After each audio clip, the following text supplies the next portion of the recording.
Good morning. Hi. Good morning. It's good morning over here, but I am just gonna stop screen sharing for a while. Good morning. Welcome to the live session. This is Hacking Creativity for All. This is a sponsorship video by. This video is sponsored and the research is done in collaboration with FemLab Code. They are a research-based uh, they are a research team who are researching on what is creativity for the next generation and how we're going to help the next generation get into creativity and help them as a creative person. So today's masterclass is just about why you should be putting yourself online and how can you put yourself online as a creative person. This is my first live session, so I am going to be a little nervous, but I will try my best. And we will go through the entire exercise together. I will be sharing my screen, and we're going to go through a couple of exercises and just getting to know what are the different. Yeah, I can see your chat if you want to chat, then I will definitely see the chat. Uh, this- so I will start sharing my screen. Yeah. So how can you, how do you put yourself online as a creative? I get asked this question a lot of times, like, how should I start on Instagram? Should I even be on Instagram? It's very nerve-wracking as a designer that you have to put yourself on social media or put yourself online because, yeah, creative process is putting your heart on the sleeve and you're showcasing this to somebody else in your network, people you know, people you don't know, you are uncertain, and basically vulnerable at whatever feedback you're getting from these people. Uh, if we talk about today's agenda, today we're going to be going over why should you be online. We're going to go over real world examples of what do people share across different platforms and especially Instagram. Since I have a lot of expertise on Instagram, I've grown over Instagram, so I'll be focusing more on that. Why should you start with zero and an audience of one? Which is also great. People don't need a huge amount of audience in order to start sharing, in order to start putting their work online. You don't need a large audience, and you can always start with the audience one. What is the next step and the next lesson? So, being creative, this is a three-class master class. This is a three-class master program where I'm going to take three lessons on the whole series of hacking creativity for all. First, you're going to learn how to put yourself online. Then you're going to first you're going to learn how to put yourself online, how you're going to use free tools or that help you put yourself online, and the last one is how to be consistent and showing up maybe every week or every day to be credible and be reliable and reach the goal faster. Whatever goal that is, if you have to earn money, if you want to be famous, I don't know. That is your goal, and you can choose your goal. It's almost like you could choose your own concept. Um, yeah. So the next part of the agenda is that why should you even be online? So I have two profiles. First is my Instagram account, and the second one is my YouTube account. Uh, I share different types of content on both of the platforms. First, I started on Instagram purely because of yeah, I started on Instagram purely because I wanted to connect to a lot of people, and that is how I just started growing and sharing what I learned in design. I have been in the design industry for over 8 years now, so yeah, I've been in the design industry for 8 years now. I feel like, yeah, I had a lot of insights and learnings that help designers, especially young designers who are uncertain about the creative industry. Me, I turned into a designer from an engineering background. I started studying. I moved from engineering to studying design for 2 years and then studying my master's. I took a lot of time studying. So basically, I have a lot of insights. People ask me that whether they should go to a college or whether they should even. Voice is not clear. Do you? The voice is okay. I will try speaking louder. I hope I'm clear, Katya. Let me know if you can't still hear me. I will try to be more louder. Why should you be online? So yes, there are a lot of things that you need to understand. Um, um, yeah, I lost my train of thought. Uh, yeah, I hope my voice is clear. Oh, okay. I will just check it. Um, Let me check the tech issue. Um, I will see.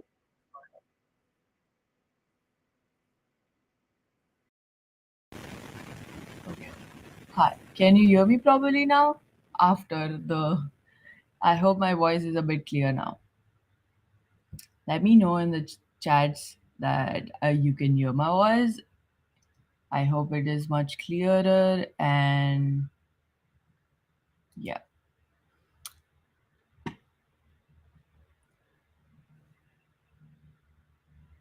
yeah. I will just move ahead if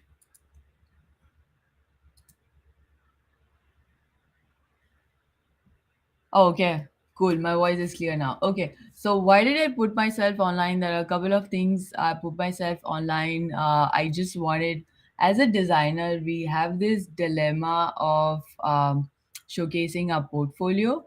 Uh, and we have this when we are working consistently, especially in the industry. We are consistently working and we don't get time to build our portfolio. We don't get time to work on the portfolio on the side. So I just wanted to create an Instagram account that keeps me motivated to put something of my work on a daily basis. So at the end of the time, when I want my portfolio, whether I'm connecting with peers or whether I'm just finding a new job, then everything was there. I didn't need to build a portfolio again, and everything was there. So hence the name was Troops Folio, because it was my portfolio, and that is my name and my folio. That was a pun intended. But yeah, that is the reason, the main reason I put myself online. Also, if it scares you, it might be a good idea to try. I was really scared to be online. I When I started, there weren't a lot of people. There was just first carousel posts coming online. Uh, there were people like Michael Janda who were just at 30K. Even even who Chris Doe, who is like a leader in the market. He was morely focused on YouTube, but not there on Instagram.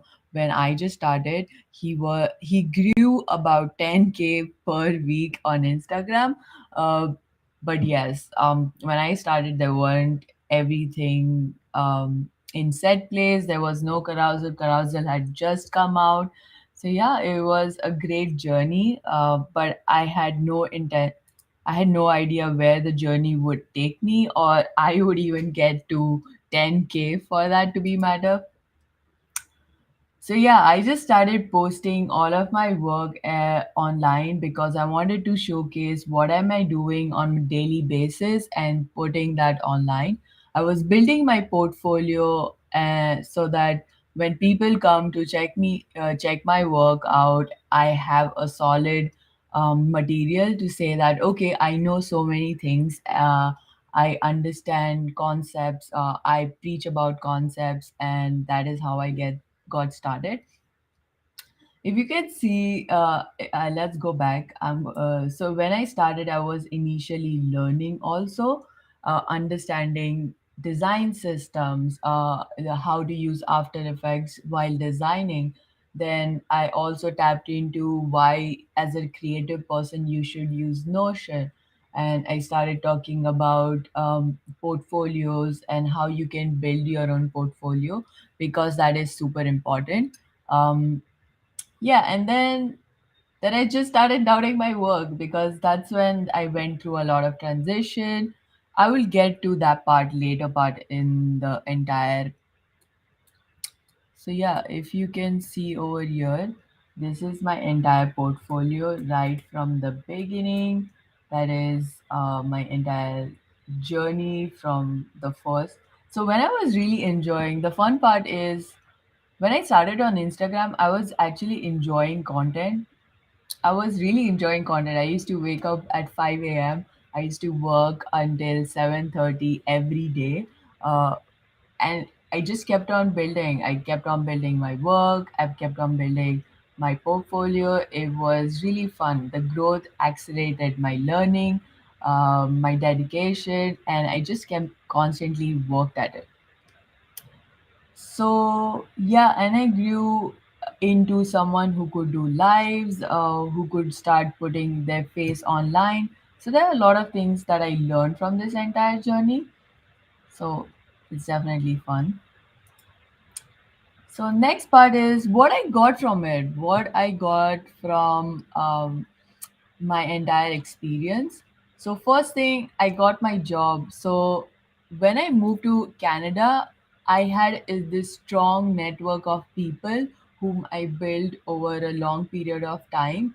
I had a lot of people from Canada who were already there on my Instagram network. They helped me with getting started, such as, okay, join this community.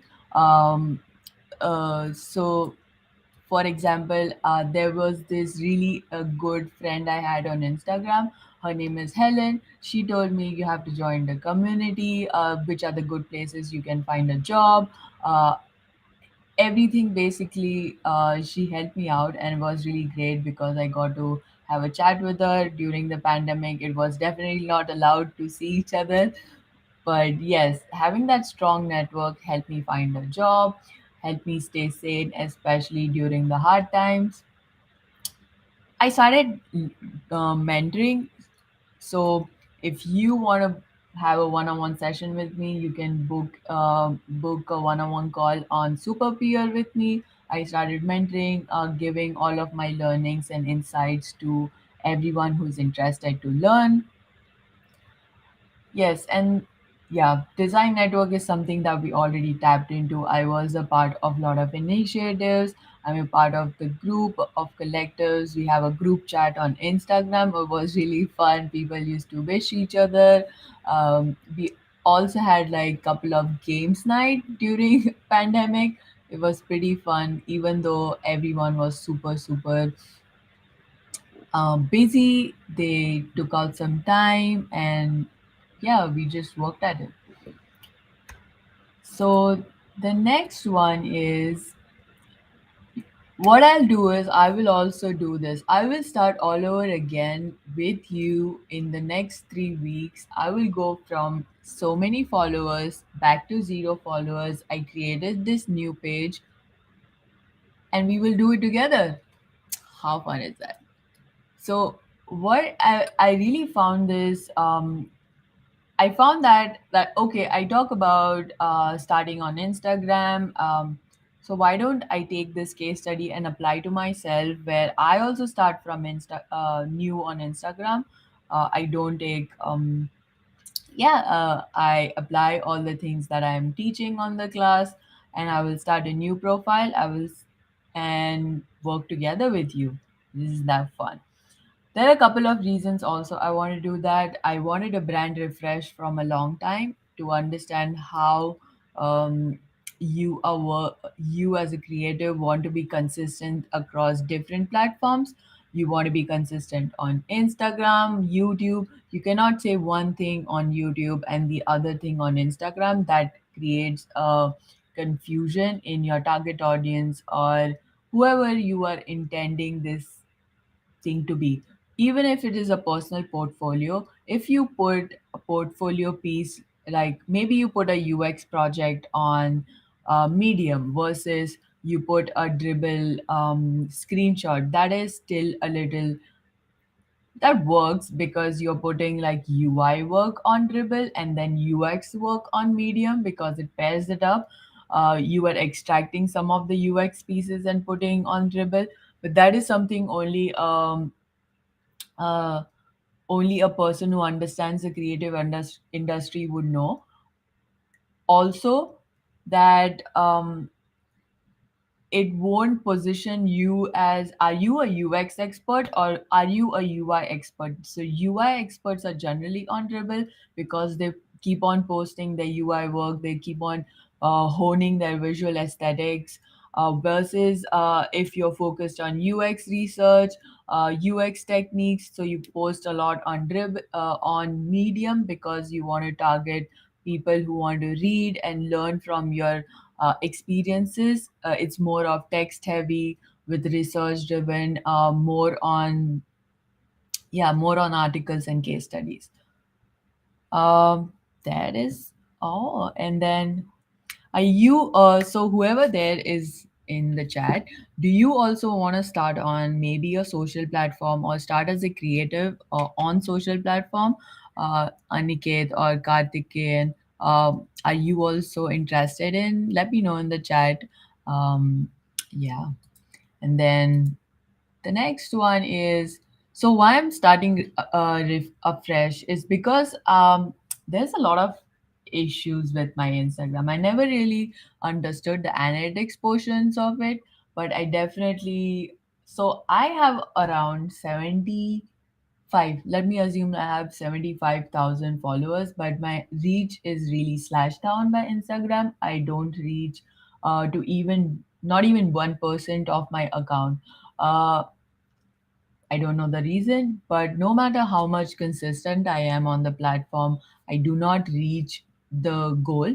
And due to that, I have been losing followers since 86 to 78, and it keeps on reducing no matter how consistent I am. If you can see it over here, yes. So I have come down from 86 to 70K, and we're going to play this again. So let's just look at the analytics on this video. So I have reached only just 4K. Um, that is not even 1% of my audience. Versus over here, I created this new page. I just introducing myself, and I reached almost around 1K with no following and just purely based on reach. So yeah, I just wanted to start afresh, see whatever I learned on Instagram, apply it, and this is something that I'll do along with you guys. Isn't that fun? So yes. Next part is, let's do this together. So going to do some exercise. I hope you have a pen and a paper. Uh, and you have a pen and a paper, so get that and let's do some exercise. So the first one is, why do you even want to create this online presence? I would love to know. Maybe let me know in the chat, like, why do you want to create an online presence? What do you aspire? What do you want to do? And what really drives you? Like, what are these three items? And you can just let me know. Either you can write it down, take a screenshot, write it by yourself, think about it. Maybe I'll give like 1 minute for you guys to think about it. Um, where is it? Let me, yeah, think about it.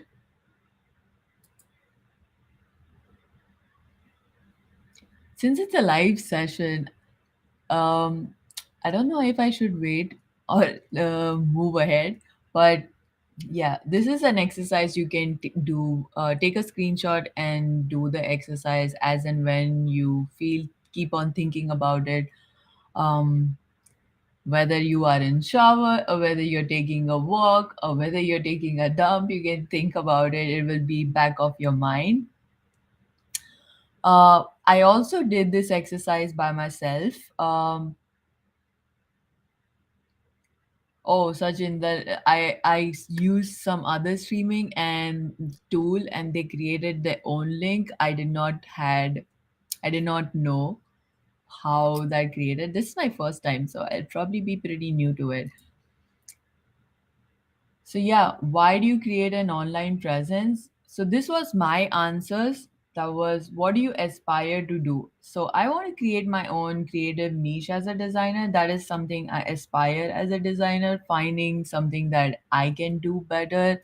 Maybe at product design or UI design or something that only I can do. That would be amazing. What do you want to do while you have this online presence? So I want to connect with a lot of designers, and yeah, I just want to keep on building my network of designers. So that is amazing. What drives me? Growth and learning drives me. So you have to identify what motivates you every day, um, and just make sure you write these three things down, and always have this as a reminder or a goal. Yeah, have this as a reminder and goal, and keep on working at it.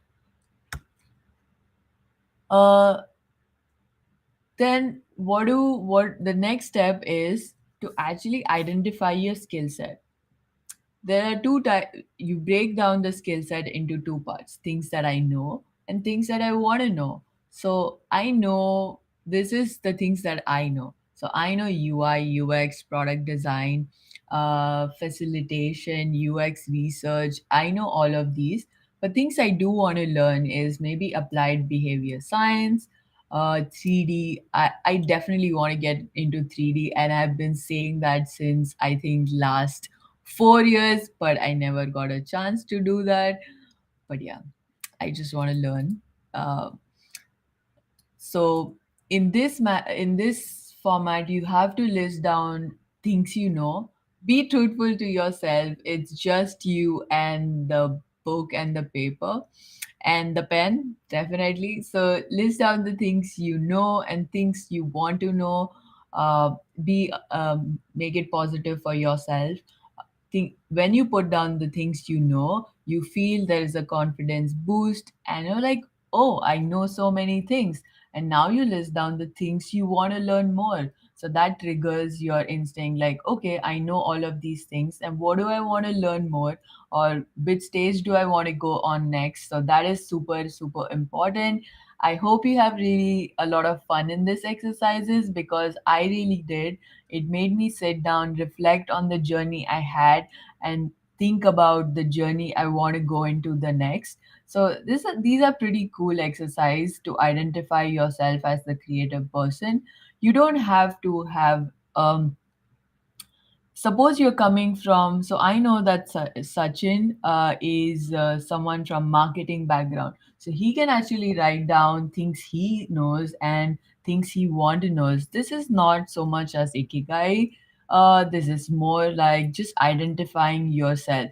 uh, what helps you make money, that is like the next step. Maybe once you start working on a consistent or a daily basis, you will understand, okay, what works for you the best and what are people going to buy from you. So that's like way ahead.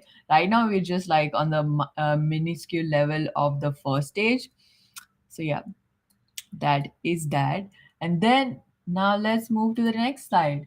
So after this was the most interesting exercise I found. What is the name of so when you can't identify the skill set that you want to learn. So suppose you filled out um, so suppose you filled out the things I know, but you cannot fill out the things I want to learn. So in that case, do this exercise. I found this exercise to be very helpful.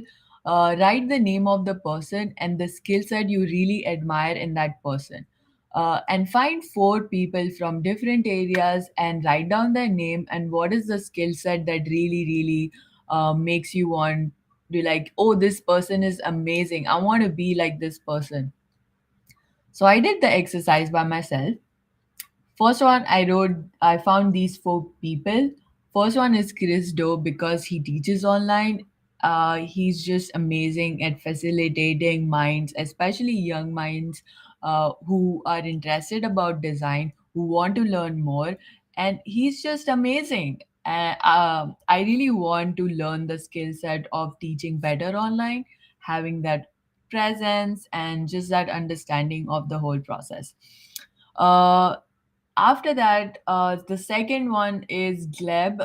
I cannot pronounce his name. I don't want to ruin it. I really, really appreciate it. I really love his personal work. He is really popular on Dribble. So you can actually copy this and copy this and then put it on Dribble. I love his Dribble profile. It's just amazing. Just looking at his work makes me like I aspire to even just go one fourth of his work.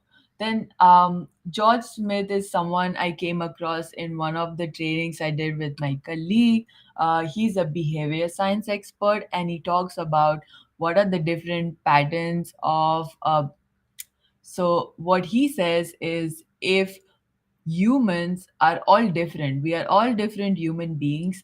But if you are put on the same circumstances, the same context, and the same environment, we end up behaving in a similar pattern.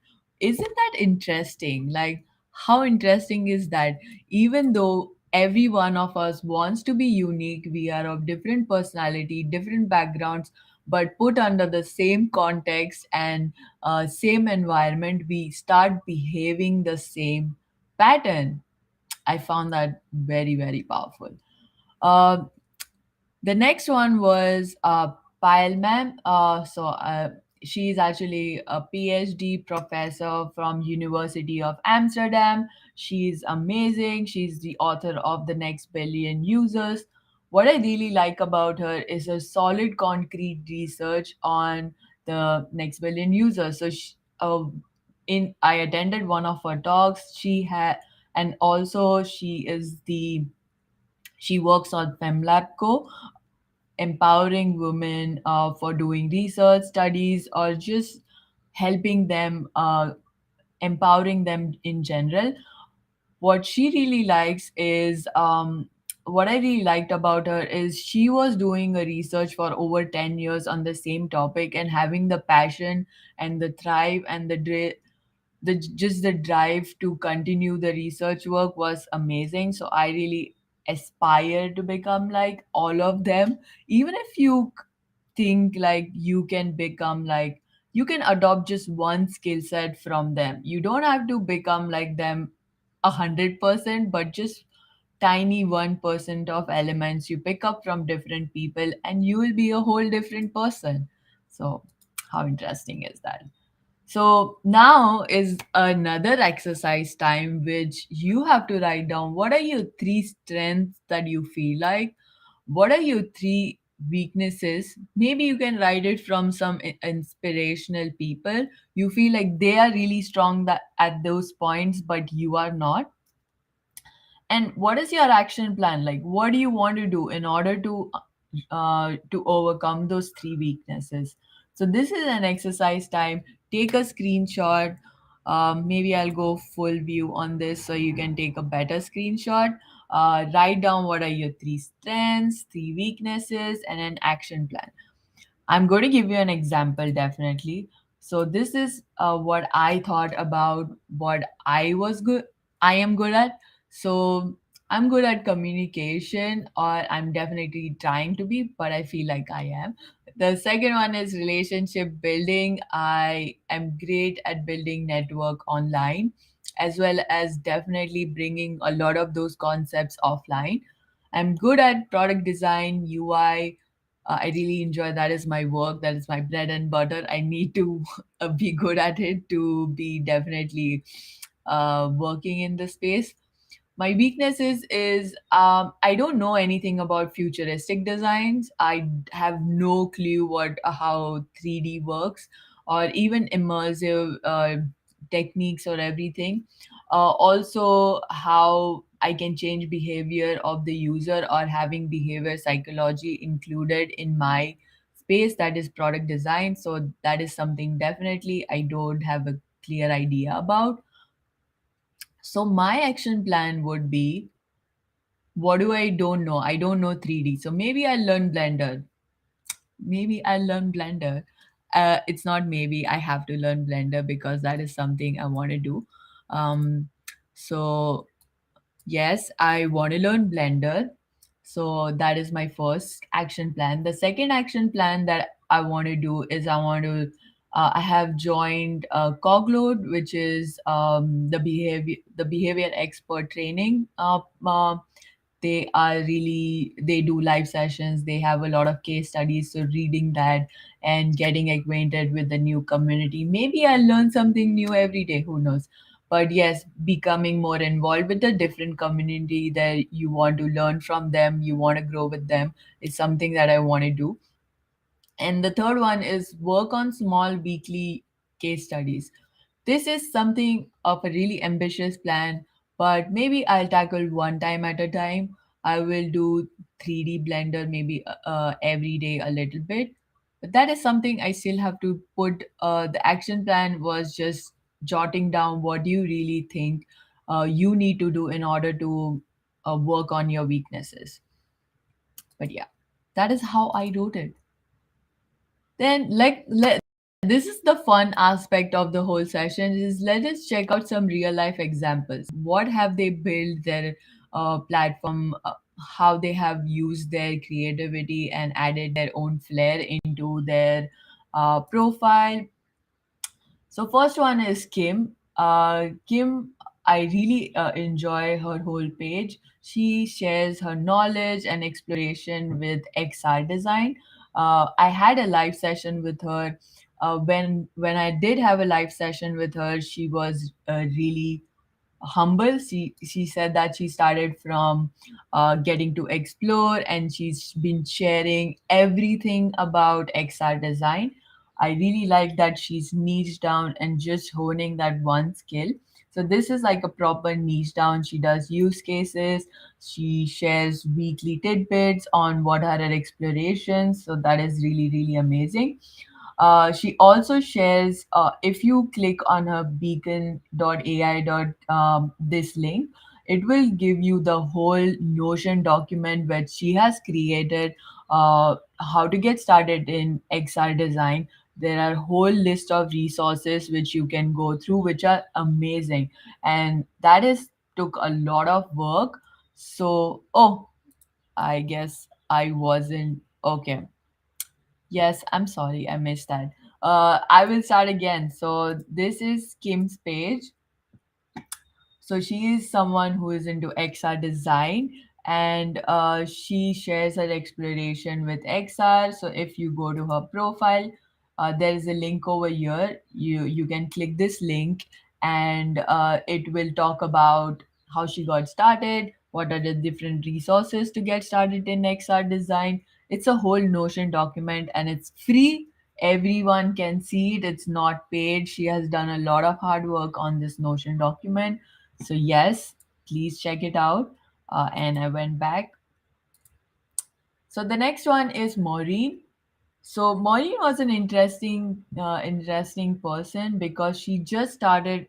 She just finished her UX boot camp with Career Foundry, and she recommended me like, "Hey Maureen, hey Trupti, do you want to be a mentor with Career Foundry?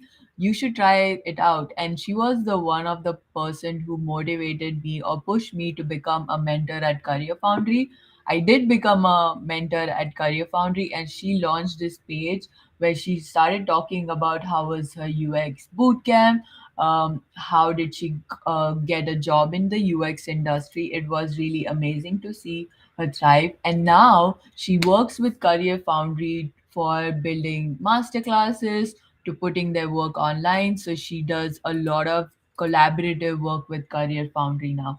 How cool is that? Is you started sharing this journey, and that the boot camp actually is collaborating with you to generate more content. That's amazing. I felt that was a really amazing journey and take on it. You might never know, once you are passionate about something and you start sharing it online, like who will come in contact with you, and how will you get that new collaboration going or build that next network. So third one is Marianne. Marianne just shares. So this is her page. I'm just gonna stop the video. So Marianne is she shares book summaries. So she really enjoys books and she has a BB in HR management. So she doesn't talk about HR at all. She talks about books, what inspires her. She shares some quotes from the book and she keeps on doing it again and again and again. She talks about books on positive thinking, books on calmness, and it keeps on it's just decision making of financial freedom. So she shares knowledge just about books because she likes reading and she shares about it. So yes, Maureen talks about her experience. Marianne talks about her favorite interest of reading books. The next one is Jessica. So she shares her love for development and her journey as a developer. I think everyone's journey is pretty unique. We come from different backgrounds. We share different family environment, and when someone shares their love for work and how they have come to become that person or worked in that industry, it motivates others to join the same path or to start on the same path. So yeah, Jessica shares more about development, and then she created her own course and YouTube, and yeah, you can see all of her links below over here. She's called the Coder Coder. I like the way it names the Coder Coder. It's just a funny name. Also, it captures attention. So yes. So the next one is Laureen. I think one of my favorite pages online is Lawrence. So Lauren actually started. She started this page when she was in college, and this was her college assignment. She's a graphics student, and she was studying. She created Instagram page as her assignment where she wanted to showcase her typography and she was doing typography assignment. The page got so popular, like by end of her assignment and her end of the college, she already had um, a lot of offers, collaboration, and yeah, she did that as an assignment which blew apart.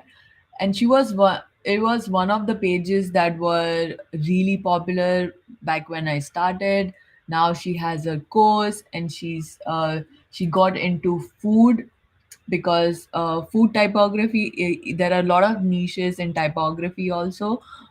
You can be a 3D typographist, you can be a 2D typographist. So she focuses a lot on food typography. So if you can see this over here, she's baking an ampersand. Isn't that so cool? Like she has found a niche and she works at it. It's very inspiring to see people who have found their niche and they are just brilliant at it. Yeah.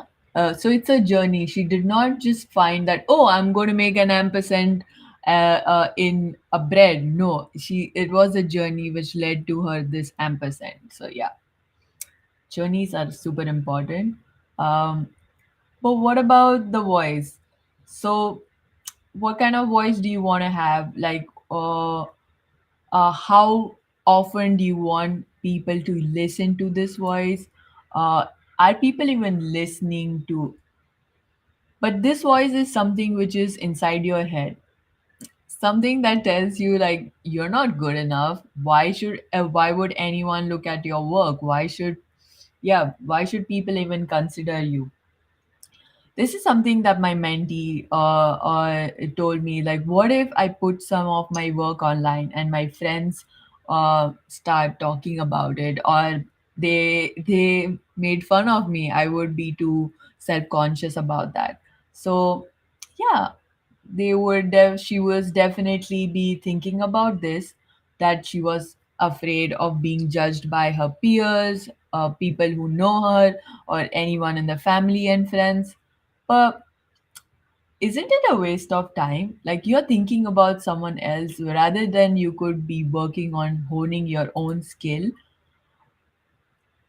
So Creative self shouldn't be concerned about audience, friends. Being creative is a reward in itself.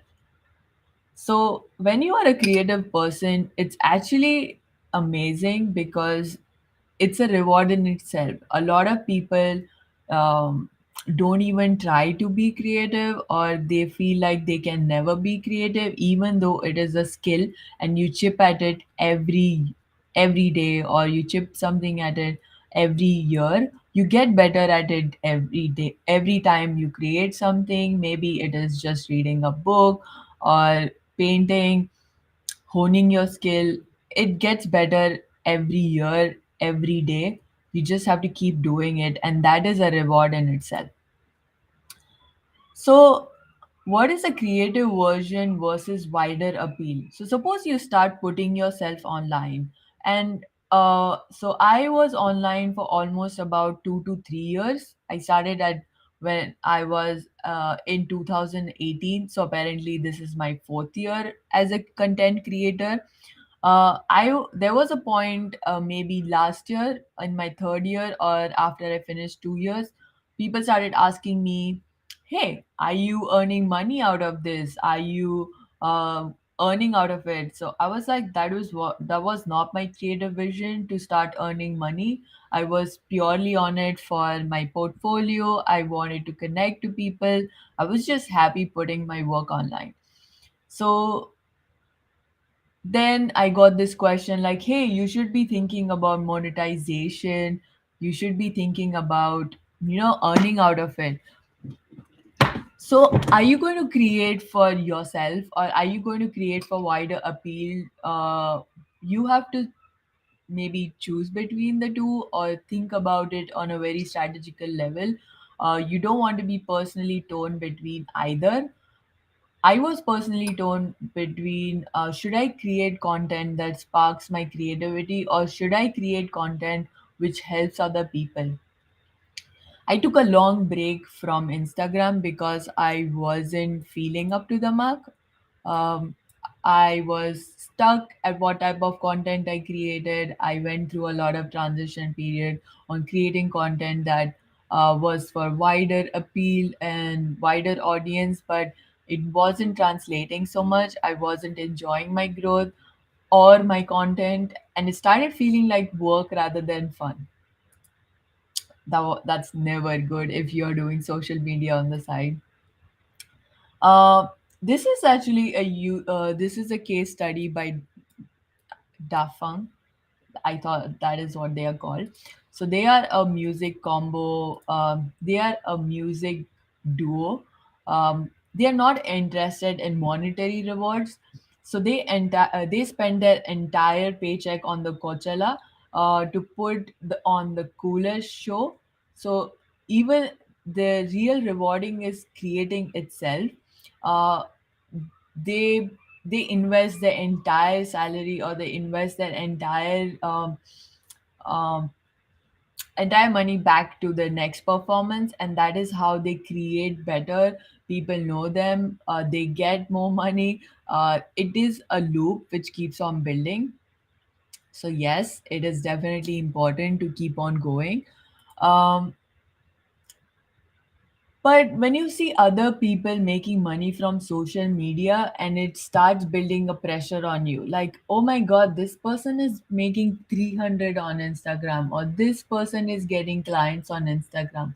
If that is your goal, then do what they're talking about. But if your goal is not purely money, don't start off with the pressure of making money from social media. Don't, like, just be there, build your credibility, and then start from there. Yeah, don't just start from the pressure, like, because these are the difference when you show to a one person. So this is my first YouTube live, and I am happy with just one person being on the live, because they will give me dedicated feedback. They know me, and trial and error is possible. If I have harsh criticism, like if I had 10,000 people right now who are watching my live session, I would literally be so nervous that I would drop off, and I would be scared to do another live session. So right now, I'm pretty happy there are 5 people who are watching this. This is helpful to you. I'm delivering 100% value to you. But if there were 10,000 people, they would be more harsher, and they would be like, I would need more need value from you. You're not doing A thing better. You're not doing B thing better. These criticism would make me really reluctant to do it again. uh, when you have a journey that starts from one and ends at 10,000, so all the journey, insights, expertise, you hone your skills, you're already great at your skill now. When you're moving from honing your skill to being great at your skill, you have already experimented, you finished those trial and error, you have already experimented 100 things, and you have identified what works best for you, and you have gone iterations of work. It builds your confidence, it builds your style, and you are ready to show up to those 10,000 people now. That is when you're ready for such a big audience. Like, everyone wants a big audience, but are you ready for a big audience, or are you ready for an audience of one? So that is something you should sit down, think about. Yes. After that, the paradox of creative work is it is created for an audience of one, and it is more likely to reach millions. So, if you're creating for a broader audience, you might never reach anyone. But if you're creating for one, it might have a potential to reach millions. So, this is something that there's a book called Audience of One. If you're interested, please pick it up, read it. Uh, I would like to share a story of Facebook over here. When Facebook was created, it was purely created for a university, where so Facebook was created just for the university because they wanted to know each girl's name, and getting to know everyone in the neighborhood, and that is what they had created Facebook for, getting to know everyone in the university and getting to talk to that girl they like. But it got popular so much that not only everyone globally uses it, it has impacted the social behavior of everyone, and it has gone to being used by billions of people. So the product that was made for just handful people is now being used by billions. That is the power of starting from audience of 1 to 10,000, or even billions. If you can get to billions, that would be amazing. um, yes. And then now I'm going to be ending the session. So I will also start all over again. So I'll be creating a new profile called Being Troops. I would be doing all those 3 steps that I've mentioned with on my action plan over here, and I'll start from zero. So this is the day when I created this profile. Yes. So I'm just going to start over that one, and I'll be posting. So this is the next class preview. We are going to write down what we are going to learn how to do. What are the social spaces? What are the type of content we are working on? And it's just that, yeah, we're going to work. So the next class is purely that what is the type of the content, what are the tools that you're going to use, what are you going to post where, and what is the consistency that you need to keep. So these everything is going to be covered in next class, which is next Saturday, same time. So I hope you join in. And that is all for today. If you guys have any questions, I'm ready to take questions now. Yeah,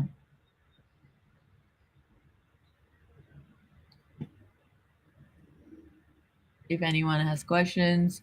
So, Sajin, oh, thanks. Thanks, Sean, for joining in. Thank you. Thank you for joining in. Oh, the cameras. Yeah, thank you for joining in. Um, so, Sajin, thanks for joining in. I'm glad that you found it useful. Thank you. Thank you for joining in, Sachin. Thank you for joining in, Aniket. I will be going over free tools and more on consistency. So that is something we'll cover next time, Anil. That is how do I come up with the personal brand themes and things you consider. That is definitely part of the next session where I'll be going over how do you build consistency on different platforms. How do you want to position different types of content for different types of social media. So yeah, uh, sure. If you want to book a one-on-one on Super Peer, happy to catch up with you there. And if you guys have no more questions, I am going to wrap up the session. Thank you. You will have the live session. So live session is recorded, and I'll be posting it on YouTube. So thank you for joining in. It was great doing this live session and getting over the jitters. Thank you so much. Bye bye.